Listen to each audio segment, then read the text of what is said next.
शुरू करो और फिर मैटर की बारे में समझते हैं हम, ठीक है। देन उसके डिफरेंट कॉन्फ़िगरेशंस के बारे में चलो करो, पढ़ो।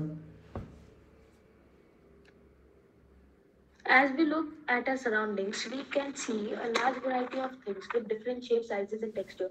Everything in this universe is made up of material which scientists have named matter. The air we breathe, the food we eat, small stones, clouds, stars, plants, and animals, even a small drop of water or a particle of sand, everything is matter. We ठीक can है। also see as we look around that all the things mentioned above occupy space and have mass. In the other words, they have both mass and volume. Since early times, human beings have been trying to understand their surroundings. Early Indian philosophers classified matter into the form of five basic elements: the Panch Tattva: air, earth, fire, sky, and water. According to them, everything living or non living was made up of these five basic elements. Ancient Greek philosophers had arrived at a smaller classification of matter. Modern day scientists have evolved two types of classification of matter based on their physical properties and chemical nature. In this chapter, we shall learn about chemical aspects of matter will be taken up in subsequent chapters.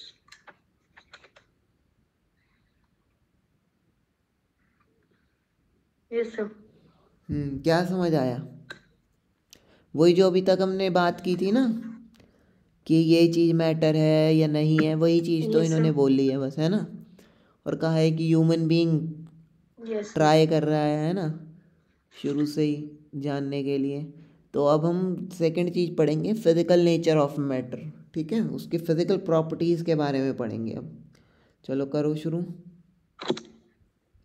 Matter is made up of particles. For a long time, two schools of thought prevailed regarding the nature of matter. One school believed matter to be continuous like a block of wooden, whereas the other thought that matter was made up of particles like sand. Let us रुक जाओ रुक जाओ रुक was जाओ made. रुक जाओ। Let पहले पहले ये चीज़ क्लेरिफाई कर लो। इन्होंने बोला है कि अर्लियर ना वी हैव टू अप्रोचेस, ठीक है। पहली अप्रोच कह रहे Yes, हैं sir. कि हमने उसको लेट किया मैटर को कि वो छोटे छोटे ब्लॉक्स की फॉर्म में, क्यूबिकल ब्लॉक्स, ठीक है। पहली हमारी थिंकिंग ये थी। सेकंड थिंकिंग हमारी थी कि we are considering them as spherical, solid spherical atoms की तरह कुछ, ठीक है। जैसे ये बॉल्स सी दिख रही है ना फिगर 1.1 पे, छोटी छोटी सी बॉल्स दिख रही हैं, इस तरीके से हम सोच रहे थे उसको, जैसे सैंड्स के ग्रैनुअल होते हैं उस तरीके से। तो ये दो अप्रोच हैं। तो इसमें से करेक्ट अप्रोच है हमारी जो स्फेरिकल ब्लॉक्स वो वाली है, स्फेरिकल वाली, ठीक है। तो उसके बारे में हम पढ़ेंगे कि वो क्यों सही है और हमने क्यों उसको अडॉप्ट किया, ठीक है। चलो पढ़ो, कंटिन्यू करो। Okay, sir. Let us perform an activity to decide about the nature of matter. Is it continuous or particulate? The SI unit of mass is kilogram. The SI unit of volume is cubic meter, meter cube. The common unit of measuring volume is liter, such that 1 liter equals to 1 dm cube, 1 L equals to 1000 ml, and 1 ml equals to 1 centimeter cube. Activity 1.1. The activity पढ़नी है ना? नहीं, activity नहीं पढ़नी अभी, क्योंकि activity में थोड़ा सा, तो ये हाँ SI पढ़ unit सकते हो, ये इजी है, ये पढ़ो एक बारी। थोड़ा मुझे एक्सप्लेन करना है ऐसा क्यों होगा, ठीक लिखनी है। है सर, ये जो नीचे है SI यूनिट ये लिखनी है. ये तो कॉमन चीज़ है, इसमें आई गेस कोई दिक्कत नहीं है। लिखना है लिख लो एक बार, कन्वर्जन के लिए काम आ जाएगा, ठीक है। नहीं सर, मैं बाद में भी लिख लूंगा, कोई दिक्कत नहीं है. अगर हाँ, अभी लिखनी है अभी लिख लूँ. नहीं बाद में लिख लेना। अच्छा, एक्टिविटी एक बार पढ़ो और मुझे समझाओ एक बार क्या हो रहा है। एक बार पढ़ो, कोशिश करो। Activity Activity 1.1. Take a 100 ml beaker. Fill half the beaker with water and mark the level of water. Dissolve some salt, sugar with the help of a glass rod. Sir glass rod क्या है? मतलब कि कोई rod? चम्मच, जैसे हम spoon type. चम्मच को यूज़ करते हैं उस तरीके से हम ग्लास रॉड को यूज़ करते हैं। Okay sir. Hmm Then observe any change in water level. What do you think has happened to the salt? Where does it disappear? Does the level of water change? In order to answer these questions, we need to use the idea that matter is made up of sugar. Matter is made up of particles. What was there in the spoon, salt of sugar, has now spread throughout water. This is illustrated in figure 1.1. Particles of matter magnified millions of times. ठीक है sir. Hmm, क्या समझ क्या तो आया? Sir sir मैं बताता हूँ सर. जो लिक्विड के मॉलिक्यूल्स होते हैं वो फार अपार्ट होते हैं सॉलिड से, मतलब थोड़े दूर दूर होते हैं. ठीक है। तो सर जो उनके बीच की जो स्पेस होती है, सॉल्ट जाके उनके बीच की स्पेस में चले जाता है, तो वाटर लेवल राइज नहीं करता और सॉल्ट उसके अंदर चले जाते हैं.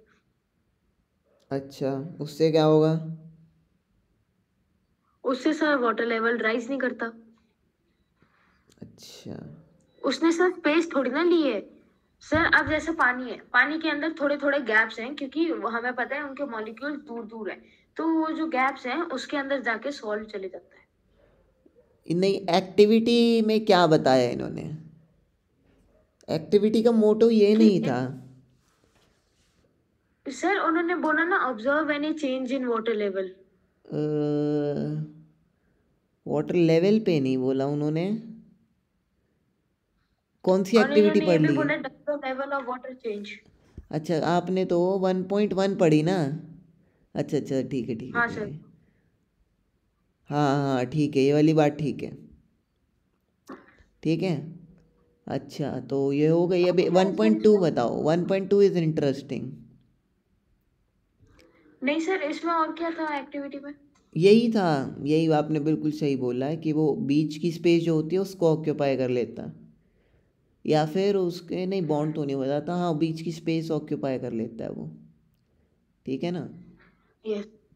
हाँ, अब 1 ये मतलब सेकंड सेक्शन पढ़ो और 1.2 एक्टिविटी पढ़ो और बताओ इसका मतलब बताओ क्या समझ आया। Yes, sir. Take 2-3 crystals of potassium permanganate, KMnO4, and dissolve them in 100 ml of water.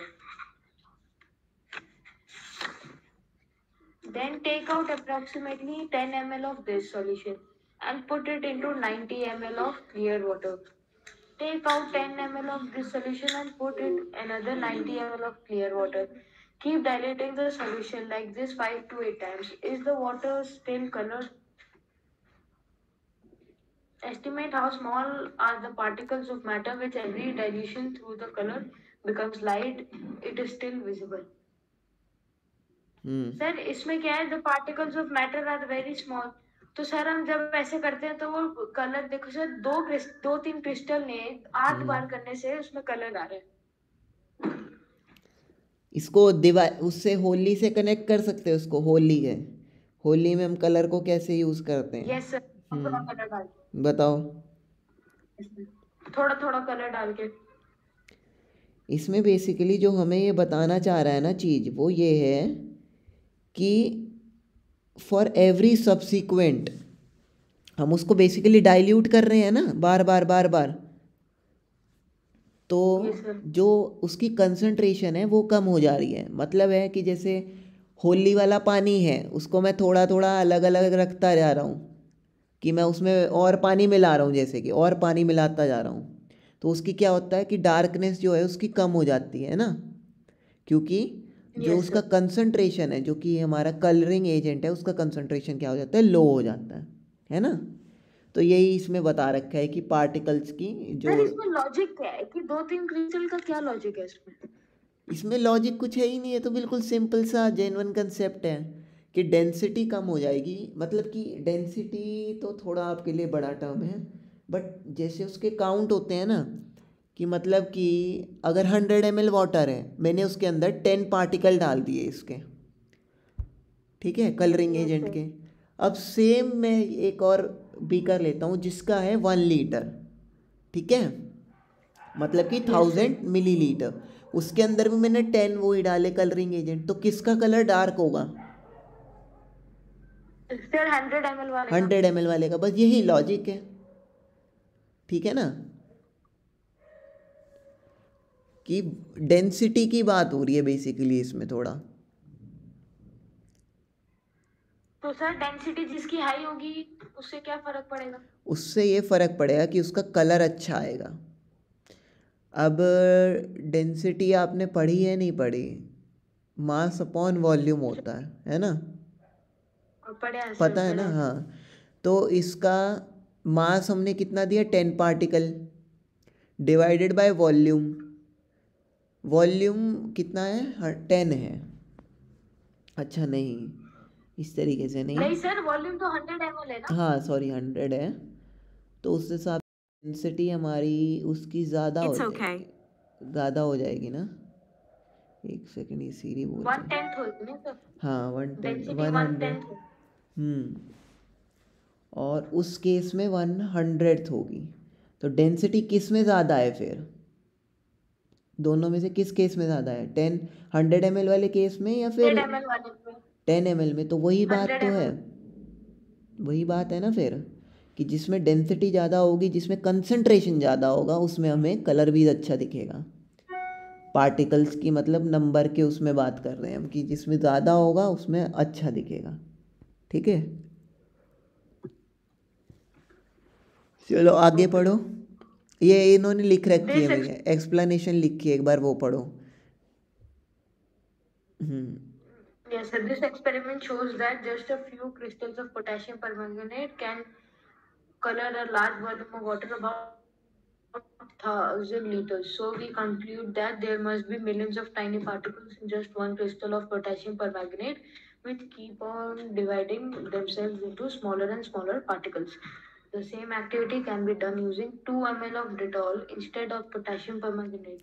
The smell can be detected even on repeated dilution. Sir ये डेटॉल की क्या बात हुई है?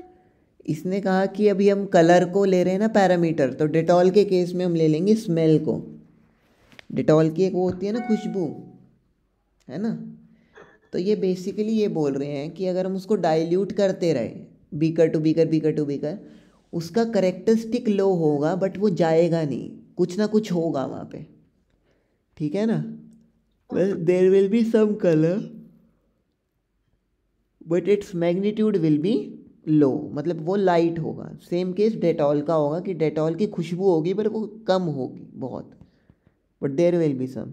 अच्छा ये देखो ब्लू में जो लिखा है इसको नोट डाउन करो, क्या लिखा है ब्लू में, और जस्टिफाई करना एक बारी,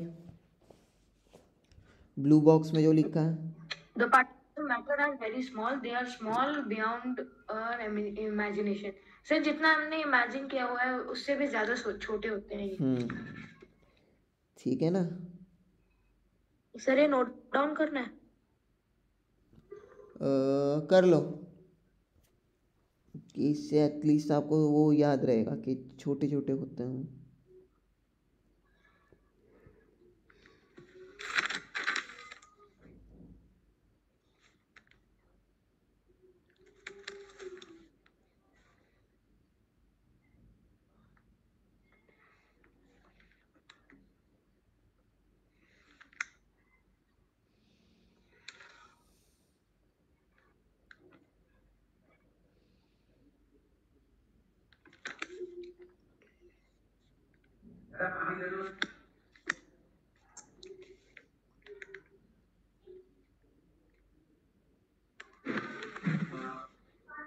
यस सर, अब आते हैं हम characteristics of particles of matter पे।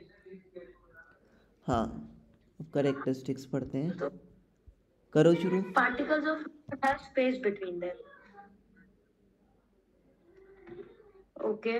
In activities 1.1 and 1.2, we saw that particles of sugar, salt, Dettol, and potassium permanganate got evenly distributed in water. Similarly, when we make tea, coffee, or lemonade, nimbu pani, particles of one type of matter get into the spaces between particles of the other. This shows that there is enough space between particles of matter. ठीक है,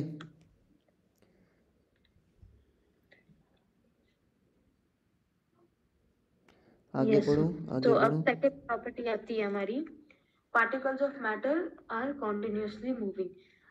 activity 1.3 sir activity ही है ये तो. पढ़ो पढ़ो. Put an unlit incense stick in a corner of your class. How close do you have to go near it so as to get its smell? Now light the incense stick. What happens? Sir, incense stick क्या होता है? अगरबत्ती. अच्छा अगरबत्ती. What happens? Do you get the smell sitting at a distance? Record your observation. Take sir अब ये क्या कह रहा है कि अगर हम एक अगरबत्ती को जलाएंगे तो जो उसका धुआं है वो दूर दूर तक आएगा. हाँ सर क्योंकि उस वो तो आएगा क्योंकि मॉलिक्यूल्स उसके फार अपार्ट होते हैं गैस के सबसे ज्यादा. हाँ बिल्कुल. इसलिए सर वो दूर दूर तक आएगा ना. आएगा. ठीक है. Okay sir. अभी और एक्टिविटी पढ़ोगे ना तो सारे कंसेप्ट वैसे क्लियर होते जाएंगे. ठीक है. जैसे कि एक बहुत इंटरेस्टिंग सी बात है कि if we have to teleport, या टेलीपोर्ट क्या, कि अगर एक दीवार के अक्रॉस जाना है हमें तो उसके लिए क्या कंडीशन चाहिए हमें. मतलब कि दीवार को हमें क्रॉस करना है विदाउट यूजिंग डोर और समथिंग. अगर मुझे उसको पार जाना है तो कैसे जा सकता हूँ मैं. सर चढ़ के. नहीं, मतलब उसके पास थ्रू करना है तो वो कैसे कर सकता हूँ, कब पॉसिबल है, वो किस कंडीशन में पॉसिबल है. Only if you are in gaseous state. हाँ वो भी है बात. और मतलब कि हम एक कंसेप्ट फॉलो कर रहे हैं कि there should be enough space between the atoms of the molecule so that I could move between, मतलब उसके अक्रॉस में मूव कर सकूं. जैसे कि हम दरवाज़ा बनाते हैं तो दरवाजे में हम बेसिकली क्या करते हैं, दो एटम्स के बीच में या दो मॉलिक्यूल्स के बीच में एक स्पेसिंग ही तो डाल दे रहे हैं हम बड़ी सी, जितनी जो कि इनफ है कि मैं उसके अराउंड अलोंग मूव कर सकूं, है ना, अक्रॉस मूव कर सकूं मैं. ठीक है. तो मतलब इससे हमें पता लगता है कि स्पेसिंग जो है, अगर हम कोई चीज़ उसके अंदर डिज़ोल्व कर पा रहे हैं, कोई चीज़ हम उसके अक्रॉस सेंड कर पा रहे हैं तो मतलब उसके पास उतनी स्पेसिंग है. ठीक है ना. तो अब तक हमने जो ऊपर वाली एक्टिविटी में पढ़ा था 1 वाली में तो यही चीज़ पढ़ी थी, है ना. तो आगे भी जाते जाते यही कंसेप्ट को वो ब्रश अप करेंगे. ठीक है. चलो अगली एक्टिविटी पढ़ो. Yes, sir. Activity 1.4. Take two glasses beakers filled with water. Put a drop of blue or red ink slowly and carefully along the sides of the first beaker and honey in the same way in the second beaker. Leave them undistributed in your house or in a corner of the class. Record your observation. What do you observe immediately after adding the ink drop? What do you observe immediately after adding a drop of honey? How many hours of days does it take for the color to of ink to spread evenly throughout the water? Sir अब ये क्या मतलब कैसे observe करें हम ये. पहले condition देखो क्या बोली है इन्होंने, प्यार से समझो पहले. सर इन्होंने कंडीशन बोली है कि 2 बीकर ले लो, उसमें एक इंक की ड्रॉप डालो और एक दूसरे बीकर में हनी की ड्रॉप डालो और फिर चेक करो कि कौन सी, मतलब कि फिर चेक करो जो इंक की ड्रॉप है वो जल्दी से घुल जाती है या ठीक फिर है. हनी ड्रॉप जल्दी से घुल जाती है. और वो कह हाँ. रहे हैं कि कितने घंटे के बाद ये अच्छे से स्प्रेड हो जाएगा. ठीक है. तो सर इसमें कैसे आप बता सकता हूँ मैं. इसके लिए तो हमें चेक करना पड़ेगा वैसे अच्छे से, है ना. आई गेस ये वाली एक्टिविटी हमें वैसे चेक करनी पड़ेगी.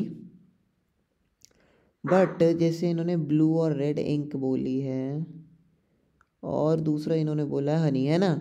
एक में बोली है इंक और एक में बोली है हनी, है ना. Yes sir. तो इंक और हनी में किसके मॉलिक्यूल छोटे होंगे,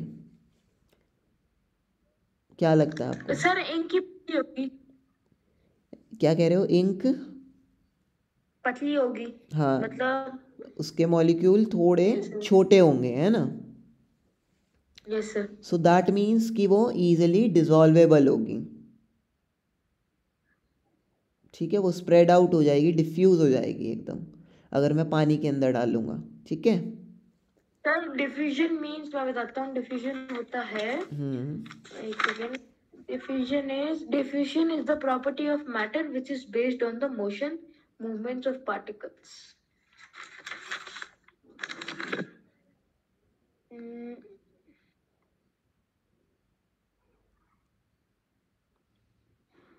हाँ सर, डिफ्यूजन होता है intermixing of particles of different type of matter on their own. अच्छा अच्छा सर, जैसे अगर मैंने इंक को डाल दिया हम्म और वो अपने आप घुल गई उसके अंदर, तो इट मींस डिफ्यूजन होगी। लेकिन अगर हमने घुलाई तो इट मींस डिफ्यूजन नहीं हुई। Intermixing of particles on their own is called diffusion. ठीक है ना। तो यस सर। वही तो मतलब अब वही, आप हम आंसर कैसे दे सकते हैं सर?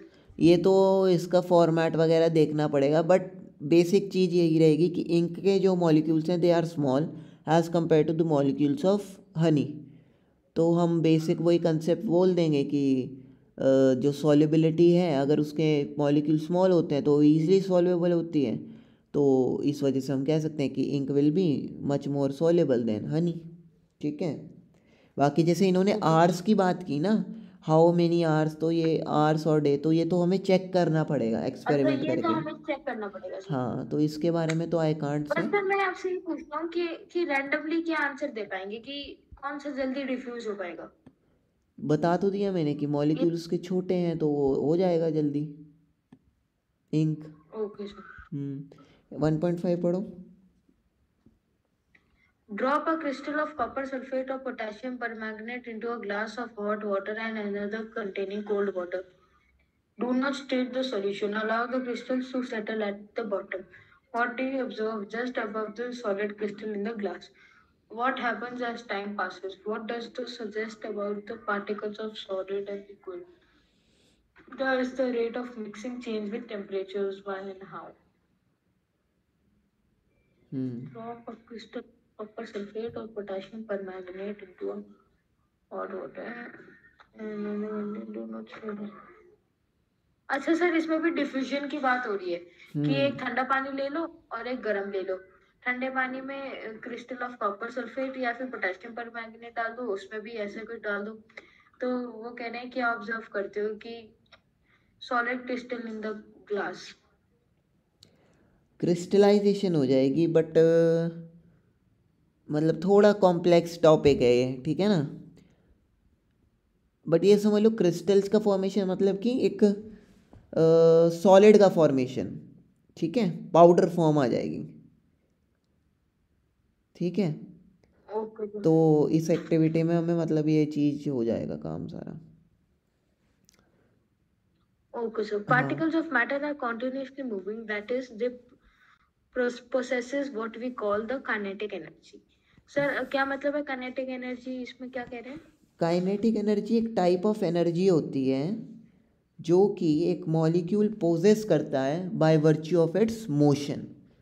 जैसे कि अगर एक कार है, वो खड़ी है, तो उसकी हम काइनेटिक एनर्जी बोल देते हैं zero. But if it is moving तो उसके पास कुछ काइनेटिक एनर्जी होगी। ठीक है ना। तो इस चीज़ में मतलब कि जो एनर्जी हमारी बाय वर्च्यू ऑफ मोशन पे डिपेंड करे एक बॉडी की, उसको हम बोल देते हैं काइनेटिक एनर्जी। एक और टाइप ऑफ एनर्जी होती है जो कि होती है पोटेंशियल एनर्जी। तो पोटेंशियल एनर्जी डिपेंड करती है उसकी हमारी रेस्ट की पोजीशन पे तो नहीं, बट उसके इनर इंटरनल एनर्जी के ऊपर डिपेंड करती है, जो उसकी पोटेंशियल एनर्जी होती है। ठीक है। वो इन सर दोनों का समझ नहीं डिफरेंस आया। जो है ना, इन दोनों का डिफरेंस है, वो बाद में समझ आएगा। बट काइनेटिक एनर्जी तो आई गेस समझ आ गया होगा ना कि काइनेटिक। टीचर, अगर एक हाँ एक चीज रेस्ट पे है तो उसकी काइनेटिक एनर्जी जीरो है। हाँ। उसके आगे क्या बोला सर आपने? उसके बाद अगर मोशन में है तो उसके पास कुछ काइनेटिक एनर्जी है। ठीक है ना। उसका मैग्नीट्यूड होता है, पर मतलब मैग्नीट्यूड होगा जो भी एनर्जी की हम बात करेंगे उसके बाद। ठीक है ना। चलो आगे पढ़ो। In the above three, yes sir. In the above three activities, we observe that particles of matter intermix on their own with each other. They do so by getting into the spaces between the particles. This intermixing of particles of two different types of matter in their own is called diffusion. We also observe that on heating, diffusion becomes faster. Why does this happen? Yes, sir. समझ आया ये वाली बात?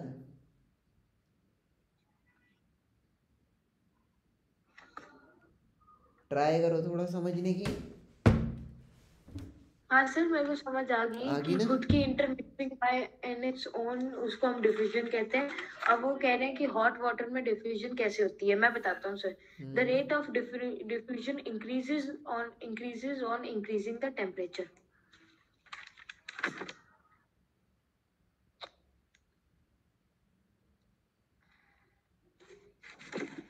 Yes sir. Hmm क्या चीज़ समझ आई?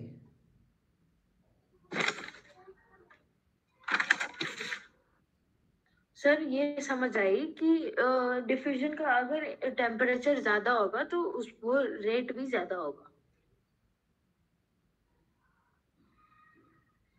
ठीक है ना? यस सर, तो वो कह रहे हैं कि हॉट वाटर में डिफ्यूजन ज्यादा क्यों होती है, क्योंकि उसका टेम्परेचर ज्यादा होता है। हाँ ठीक है, तो इस वजह से वो डिफ्यूजन हो जाएगी, है ना, जल्दी।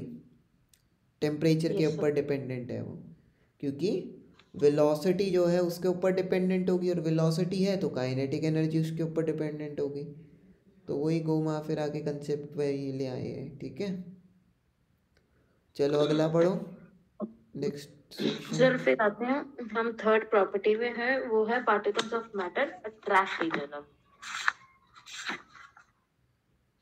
तो सर इस प्रॉपर्टी में क्या हो रहा है, activity 1.6, play this game in the field में। सर ये प्रॉपर्टी पढ़नी है। पढ़ो। Play this game in the field, make four groups and form human chains as suggested. The first group should hold each other from the back and lock arms like Idu Mishmi dancers. The second group should hold to form a human chain.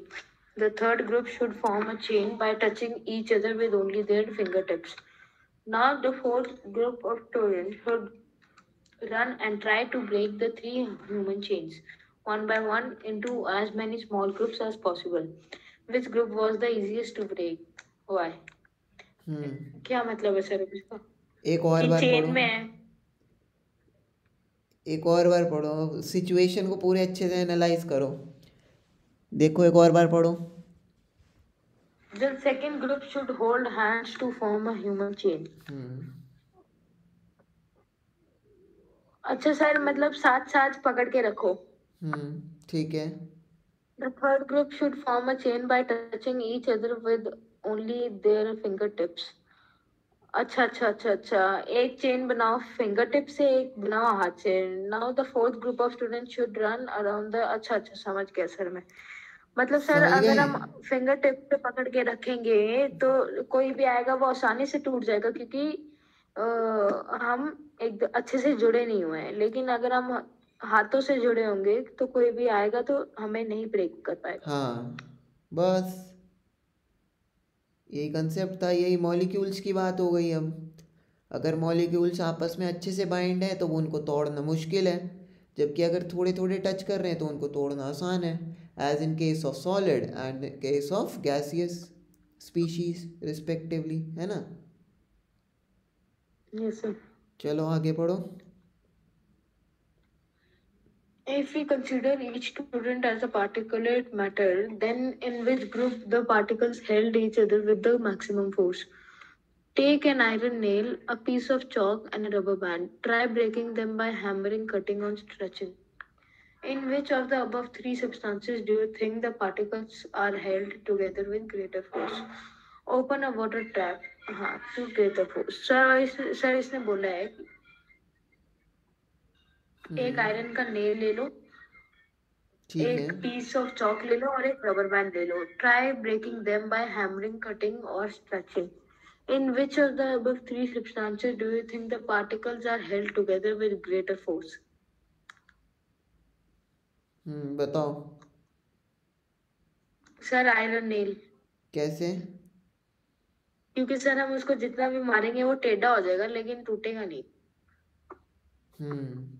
ये क्या है, property से associate करी ना ये वाली बात।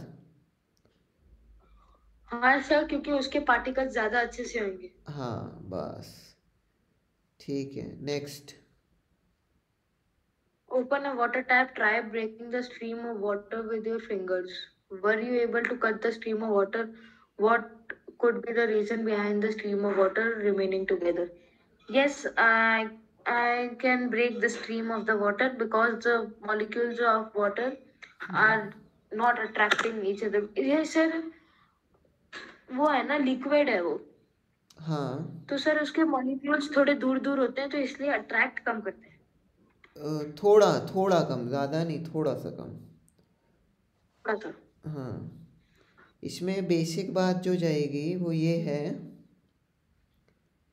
कि जो हमारे पास ये होता है ना, मतलब इसने दो बात कही है कि अगर हमने उसको कट कर दिया, ठीक है, उसके बाद भी वो कंबाइन ही मूव कर रही हैं, दो स्ट्रीम्स बढ़ जा रही हैं, बट फिर भी वो साथ साथ ही मूव कर रही हैं। तो ऐसा क्यों हो रहा है ना। तो हम इसको ये बोल सकते हैं कि there is a force of attraction between the molecules. और जो हमने कट की है उस वजह से क्या हुआ है, वो डिवीजन हो गई है, बट वो अट्रैक्शन कम नहीं हुई है, अट्रैक्शन स्टिल सेम है, ठीक है। और हम क्या कह सकते हैं कि जो उसके मॉलिक्यूल्स होते हैं लिक्विड के, वो ना ही ज़्यादा दूर होते हैं ना ही ज़्यादा पास होते हैं, इसलिए वो कांस्टेंट फोर्स मेंटेन रहती है, ठीक है। तो इस तरीके से कुछ बात बन सकती है, मतलब फॉर्मल आंसर थोड़ा देखना पड़ेगा, बट ऑलमोस्ट यही बात होगी उसकी, ठीक है। Okay, sir. ठीक है, The next. above three activities, 6, 1.7, and 1.8, suggest that particles of matter have force between them. This हाँ, force keeps the particles together. The strength of this force of attraction varies from one kind of matter to another. Okay. Sir, ये questions है. Question number 1. ये Which of answer the करो, मैं following नहीं are... help करूँगा, मैं help नहीं करूँगा, एक बार आंसर करो, ठीक है, दिमाग चला के पूरा। ठीक है सर। फर्स्ट है चेयर। चेयर एक मैटर होगा क्योंकि वो सॉलिड है। ट्रू। ठीक एयर, है। एयर भी मैटर है सर, गैस है, तो वो भी ऑक्यूपाई स्पेस करती है। ऑक्सीजन को अगर हम एक बीकर में डालेंगे तो वो भी स्पेस। सर लव कोई मैटर नहीं है क्योंकि सर ऐसा, हाँ मैटर तो नहीं होगा सर। स्मेल, स्मेल भी कोई मैटर नहीं है सर। सूंघना कोई मैटर थोड़ी ना होगा, उससे कोई स्पेस थोड़ी ना ऑक्यूपाई होगी। लव से भी कोई स्पेस थोड़ी ना ऑक्यूपाई होगी। हेटरेट से भी कुछ नहीं हो रहा। एलिमेंट एक मैटर है क्योंकि उसको अगर हम कहीं पे रखेंगे उसका मास और स्पेस होगा। थॉट, थॉट भी नहीं होगा, थॉट से कोई स्पेस ऑक्यूपाई नहीं हो रही। और कोल्ड, कोल्ड से भी नहीं होगा सर। और लेमन, लेमन से होगा क्योंकि उससे स्पेस ऑक्यूपाई। ड्रिंक, ड्रिंक से होगा, उससे वॉल्यूम होगी। स्मेल ऑफ परफ्यूम से sir, smell of perfume, perfume मतलब सर हम सूंघ रहे हैं या फिर उसकी स्मेल देख रहे हैं? उसकी स्मेल स्मेल, मतलब, तो वो तो स्मेल तो मतलब ऑक्यूपाई सर अगर करेगी मैं ना। परफ्यूम फेंकूंगा, हम्म। परफ्यूम को अगर मैं दबाऊंगा तो उससे गैस निकलेगी, उसकी वॉल्यूम होती है, तो वो मैटर है। लेकिन उसकी खुशबू, उसकी खुशबू सर कोई मैटर नहीं है। क्यों नहीं है सर खुशबू। उसकी खुशबू कोई मैटर नहीं है क्योंकि वो ऑक्यूपाई स्पेस नहीं कर रही। लेकिन परफ्यूम की गैस, वो एक मैटर है। हाँ, तो वही तो वह, तो हम क्या ले रहे हैं फिर, हम मतलब जो हम स्मेल कर रहे हैं वो भी तो वही मैटर ही है ना। हम उसी चीज़ को तो स्मेल कर रहे हैं, और किसको कर रहे हैं स्मेल, तो smell will also be a matter, ठीक है ना। सर ऊपर जो खाली स्मेल है वो भी मैटर होगी। हाँ, ओके सर। अब है sir, give reason for the following, give reason for the following observations. The smell of hot sizzling food reaches you several meters away, but to get the smell from cold food you have to go close. ये क्या होगा sir इसका answer? थोड़ा समझो एक और बार, ये भी पढ़ा था आपने। कि अगर कोई गर्म खाना है तो उसकी हमें खुशबू बहुत दूर से आ जाती है, लेकिन कोई ठंडा खाना है तो उसकी खुशबू हमें नहीं आती। अभी हमने डिफ्यूजन के बारे में पढ़ा था ना कि गर्म में जल्दी होता है, ठंडे में कम होता है, तो पर वही तो सर चीज़ इसमें है। डिफ्यूजन का क्या रोल है? डिफ्यूजन तो इंटरमिक्सिंग है, लेकिन इसमें इंटरमिक्सिंग कहाँ हो रही है? स्मेल क्या है, स्मेल, या समझ लो कि कोई परफ्यूम है तो वो क्या चीज़ है, गैस ही तो है ना, तो वो क्या होती है, डिफ्यूज ही यस तो सर। होती है।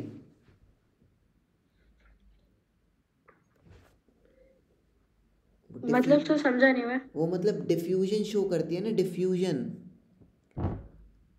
That means it moves from region of higher concentration to region of lower sir concentration. Diffusion का मतलब होता है इंटरमिक्सिंग ऑफ समथिंग बाय हाँ, इट्स ओन।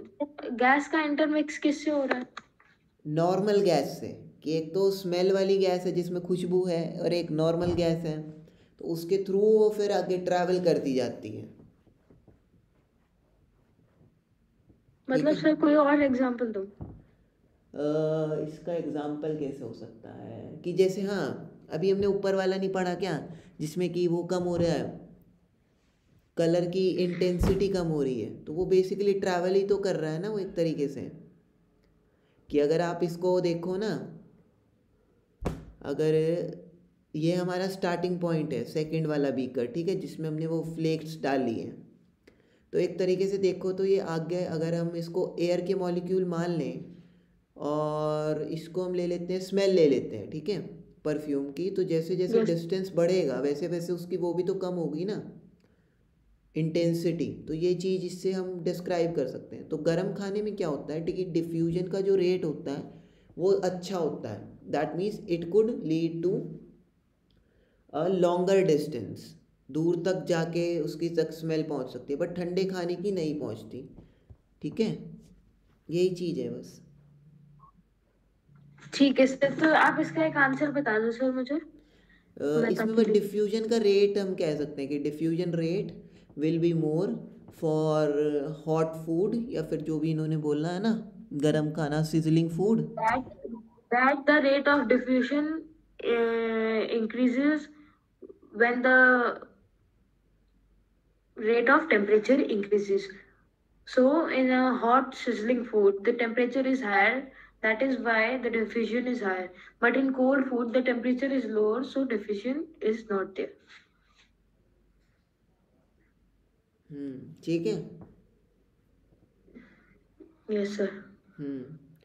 नेक्स्ट देखो।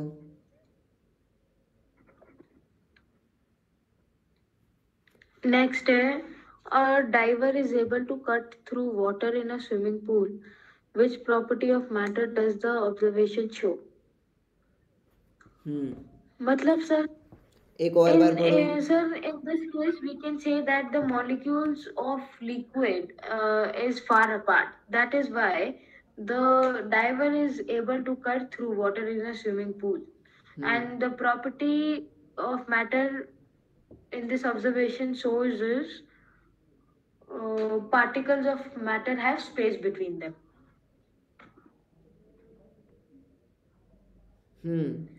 अभी मैंने दीवार वाली बात की थी ना, कि दीवार के अगर हमें क्रॉस जाना है तो स्पेस होना चाहिए, तो सेम कंसेप्ट है इसमें भी। तो सर मैंने ठीक बोला, यही आंसर होगा हाँ इसका। हाँ हाँ, ठीक है।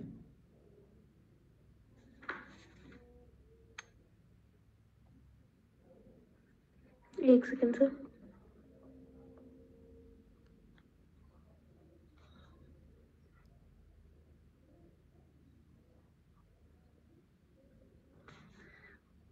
ठीक है, अगला है स्टेट्स ऑफ मैटर। ये पढ़ो, ये इम्पोर्टेंट है। Sir fourth question. अच्छा, रह गया, चलो करो। What are characteristics of the particles of matter? हाँ सर, ये तीनों लिख, चौथे चारों लिख दूंगा। सर एक फोर्थ प्रॉपर्टी भी है ना, particles of matter are very small. हाँ इन्होंने दी नहीं हुई। हाँ, वो उसमें इन्होंने बॉक्स में लिखवाई थी ना वैसे, कि हाँ हाँ हाँ जितना हाँ। हम सोचते हैं उससे भी बहुत छोटे होते हैं, तो वही चीज़ है। ठीक है सर, ये मैं लिख दूंगा। अब आते हैं हम स्टेट्स ऑफ मैटर में। Question fourth. Okay sir. अब आते हैं हम स्टेट्स ऑफ मैटर में। First is the solid state. Observation different types of matter around you. What are its different states? We can see that matter around us exists in three states: solid, liquid, and gas. These states of matter arise due to the variation in the characteristics of the particles of matter. Now let us study about the properties of these three states of matter in detail. Sir ये activity पढ़नी है. हाँ पढ़ो. Activity 1.9. Collect the following articles: a pen, a book, a needle, and a piece of wooden stick. Sketch the shape of the above articles in a notebook and by moving a pencil around them. Do all these have definite shape, distinct boundaries, and a fixed volume? What happens if they are hammered, pulled, or dropped? Are these capable of diffusing into each other? Try compressing them by applying force. Are you able to compress them? Sir क्या मतलब है इसका?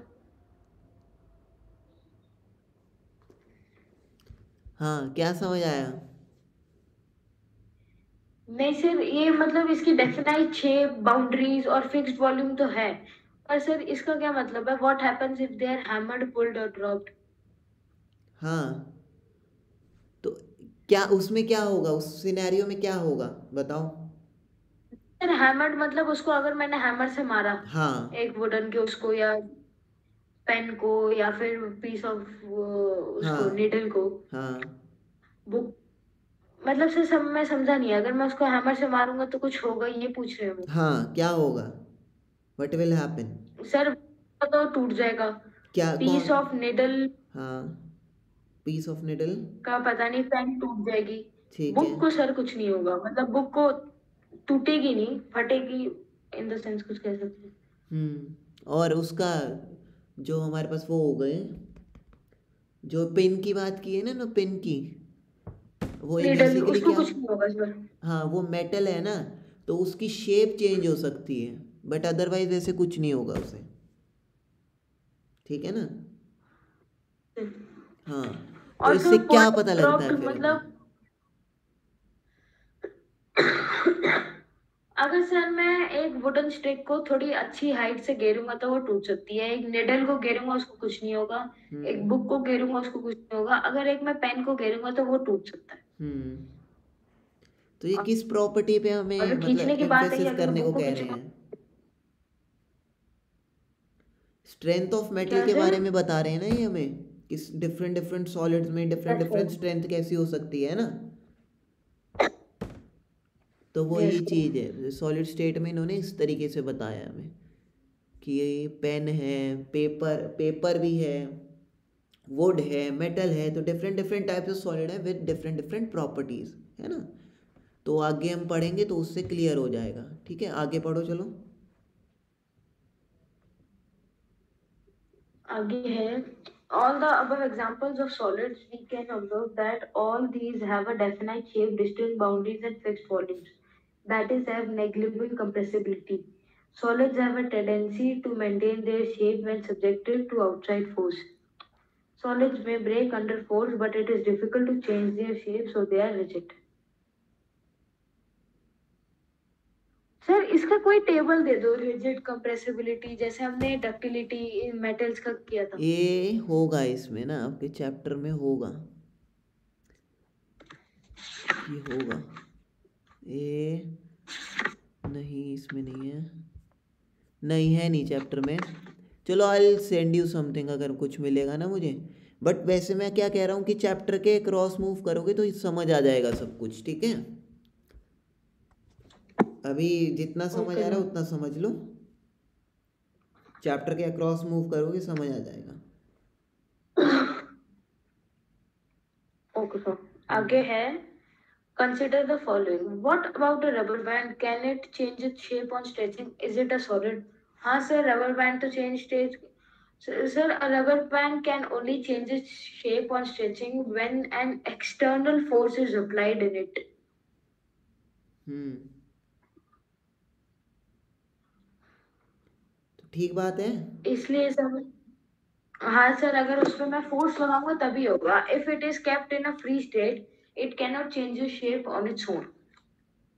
हम्म And yes, it is a yes, it is a solid. ठीक है next. Next is sugar. What about sugar and salt? When kept in different jars, these take the shape of the jar. Are they solid? अच्छा sir ये बात होगी that liquids take the shape of the container and in solids have their own shape. तो sir अब इसमें क्या बात होगी? We can see here that the shape of a particular crystal is not changing. Only the quantity is changing. The shape of sir अगर हम एक उसका पर्टिकुलर क्रिस्टल देखेंगे इंडिविजुअल क्रिस्टल एक एक तो उसकी शेप चेंज नहीं हुई. हाँ हाँ, उसकी मतलब मॉलिक्यूल की शेप चेंज नहीं होगी। जैसे हाँ कि सर उसके पार्टिकल्स की शेप चेंज नहीं हुई सर. नहीं, पार्टिकल की शेप चेंज नहीं होगी, उसकी कॉन्फ़िगरेशन चेंज होगी। ठीक है ना? सर अब तो ये तो यही बात होगी ना कि 10 लोग हैं वो एक रूम में भी आ जाते हैं और वो एक बस में भी आ जाते हैं. तो हाँ कई कई बार उन्होंने शेप ले ली और कई बार हाँ उन्होंने बस हाँ की शेप ले बिल्कुल। ली. लेकिन सर इसमें हम ये देखें तो इसमें एक पर्टिकुलर बंदे की शेप थोड़ी ना चेंज हो रही है. हाँ, तो इसमें सर कॉन्फ़िगरेशन का क्या मतलब है? कॉन्फ़िगरेशन मतलब कि यही वाली चीज़ कि जैसे अभी 10 बंदे एक लाइन में खड़े हैं, ठीक है? उनको मैं क्या कह सकता हूँ, यस इस सर. ऐसे लाइन में नहीं खड़ा हो ना, एक से मतलब एक अलग तरीके से खड़े हो, ऐसे मतलब एक सिंगल लाइन में नहीं, इस तरीके से भाई 1 2 जो भी हैं एक अलग कॉन्फ़िगरेशन में खड़े हो जाओ, तो वो चीज़ हो सकती है। ठीक है ना? Okay, sir. What about a sponge? It is a solid, yet we are able to compress it. Why? हाँ सर इसमें क्या है क्या बोला है? कि सर हम एक स्पॉन्ज को कंप्रेस कैसे कर सकते हैं? क्या वो सॉलिड है? वो तो सॉलिड है लेकिन हम उसको कंप्रेस कर देते हैं तो हाँ, कंप्रेसिबिलिटी तो नहीं होती. क्यों क्यों कैसे कर पाते हैं हम उसको कंप्रेस? मैं नहीं इसमें हेल्प करूँगा, सोचो। और सर अब मेरे को पता है लेकिन मेरे को इसके पीछे का लॉजिक नहीं समझ आया कि इसके जो बीच में होल्स होते हैं उसके हाँ अंदर से उसके अंदर एयर होती है हाँ। और जब हम कंप्रेस करते हैं तो एयर एस्केप्स आउट. तो वो एम्प्टी जो फिर स्पेस जब है वही तो फिल हो रहा है ना जब उसको स्क्वीज कर रहे हैं। Yes sir. ठीक है। मतलब सर एक मिनट फिर बताना. क्या कह रहे हो? सर एक बार फिर बताना. जैसे स्पॉन्ज होता है, स्पॉन्ज, ठीक है, उसके यस अंदर सर. क्या होते हैं, एयर के बहुत सारे पॉकेट्स होती हैं। ठीक है। तो जब हम उसको यस सर. स्क्वीज करते हैं तो वो क्या होती है, एयर की जो पॉकेट्स होती हैं वो फिल हो जाती हैं, जिसकी वजह से वो स्क्वीजेबल हो जाता है बस। मतलब उसके अंदर पहले ही स्पेस होता है कि हम उसको दबा सकें। ठीक है ना? ठीक है sir. Hmm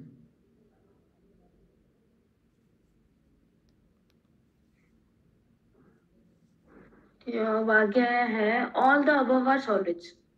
A rubber band changes shape under force and regains the same shape when the force is removed.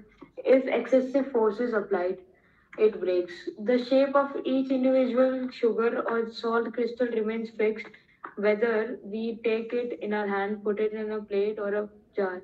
A sponge has minute holes in which air is trapped. When we press it, the air is expelled out and we are able to compress it. ठीक है। ठीक है sir. हाँ, अब अब आगे तीस। आती है द लिक्विड स्टेट. हम्म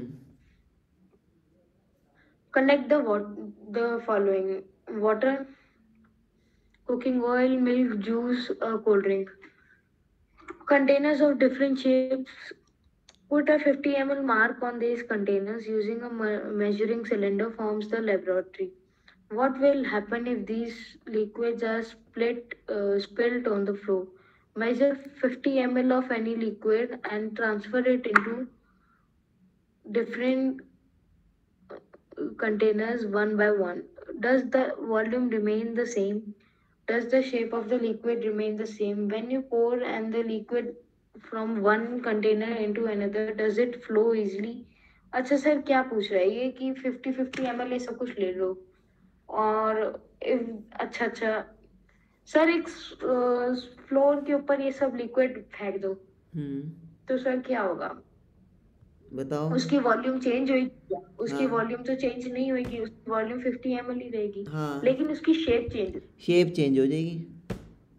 उससे पूछो does the shape of the liquid remain the same, हम लिख देंगे no, the no. Shape of the liquid does not remain the same, as we know that liquids take the shape of the container wherever they are kept. Hmm, perfect. When you pour the liquid from one container into another, does it flow easily? Yes, it flows easily. ये sir अब इसके पीछे का logic क्या दूं मैं? इसमें जैसे कि हमारे पास हनी है और है पानी, तो किसका फ्लो रेट अच्छा होगा, मतलब किसको मुझे एक बीकर से दूसरे बीकर में ट्रांसफ़र करने में इजी होगा, हनी को या फिर उसको, पानी को? सर पानी को। क्यों? क्योंकि सर पानी पतला है। हाँ, एक हम and टर्म पढ़ते हैं हनी। विस्कोसिटी, ठीक है? क्या सर क्या? विस्कोसिटी, विस्कोसिटी, ठीक है? अभी शायद विस्कोसिटी। ना पढ़ो आप, ये जो भी होगा देखते हैं चैप्टर में क्या होगा। विस्कोसिटी होता है गाढ़ापन, ठीक है यस ना? सर। तो जितना एक सब्सटेंस गाढ़ा होता है या जितना एक लिक्विड गाढ़ा होता है उतना उसको मूव करना मुश्किल होता है, ठीक है? तो हम अगर इसमें बोल सके तो विस्कोसिटी बोल सकते हैं, और विस्कोसिटी का मतलब उसके पीछे की वजह होती है force of attraction between the molecules.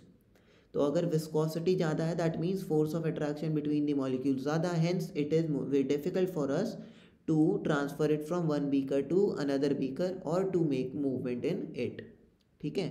तो हम इसमें अगर आपको बिल्कुल सिंपल उसमें लिखना है तो आप लिख दो कि फोर्स ऑफ अट्रैक्शन इस वाले केस में ज़्यादा होगा और इस वाले केस में कम होगा मॉलिक्यूल्स के बीच में, हेंस उसका फ़्लो भी ज़्यादा होगा और उसका फ़्लो कम होगा, ठीक है? इस तरीके से लिख सकते हो। Okay sir. अच्छा, ठीक है, तो आगे पढ़ो। आगे है, we observe that liquids have no fixed shape but have fixed volume. They take the shape of the container in which they are kept. Liquids flow and change shape so that they are not rigid but can be called as fluid. अब sir क्या बोल रहा है इसमें? एक और बार पढ़ो। We observe that liquids have no fixed shape but have a fixed volume. They take the shape of the container in which they are kept. Liquids flow and change shape so they are not rigid but can be, मतलब sir समझ नहीं आया। एक और बार पढ़ो, इसमें कुछ है ही नहीं समझाने वाला, सेल्फ एक्सप्लेनेटरी है नहीं सर, इसमें। रिजिड का मतलब क्या है? हाँ, रिजिड रिजिड का मतलब होता है कि ठोस, ठीक है? ठोस। मतलब सर लिक्विड्स में ठोस मीन्स? जैसे कि ठोस का मतलब कैसे बताएं आपको, कि मतलब वो एक चीज़ पे स्टिक नहीं रहते, मतलब कि दे कुड वेरी, ठीक है? जैसे कि अगर मैं ओके। बोलता हूँ कि ये बंदा बहुत रिजिड है, दैट मीन्स अगर जैसे चार ऑप्शन है ना, तो मैंने बोला कि ये बंदा बहुत रिजिड है तो वो मतलब एक ऑप्शन पे ही स्टिक रहेगा, ठीक है? तो वो चीज़ होती है कि रिजिड मतलब कि स्टिक रहना उस चीज़ पे, या फिर एक ठोसपन बोलते हैं अगर हम मैटर के केस में बोल रहे हैं, ठीक है? कि they are hard, they are rigid, ठीक है? इस टाइप से। हेलो? ओह अच्छा अच्छा, ये कह रहे थे इसमें, ये दे टेक द हाँ, शेप ऑफ द कंटेनर। ओ इसमें कुछ था ही नहीं बताने ठीक वाला है। ना, सिंपल है। Yes sir. फ्लूइड को क्या कहते हैं सर? फ्लूइड को क्या कहते हैं मतलब? What are fluids? Fluids are anything which could flow, ठीक है ना? Oh, they can be gas or they can be liquid. हाँ, both both are considered as fluids, ठीक है ना? Because they both can flow but metal नहीं flow करता, that's why they are out of the category of fluids. तो I guess आज के लिए हो गया फिर, है ना? इतना काफ़ी है। तो गैसियस स्टेट आप ख़त्म कर लेना, इसको पढ़ लेना, फिर क्वेश्चंस ट्राई करते हैं कल, ठीक है? क्वेश्चन भी ट्राई करना, then will continue from can matter और चेंज सर जैसे स्टेट। हम पहले स्लाइड करते थे ना, इसकी आप वो भी दिखा देना।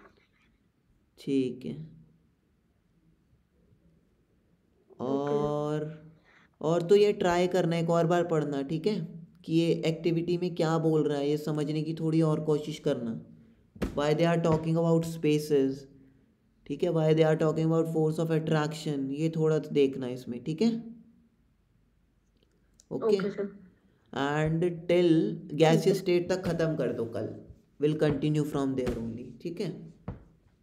Okay, sir. ओके, चलो सी यू देन, हाँ।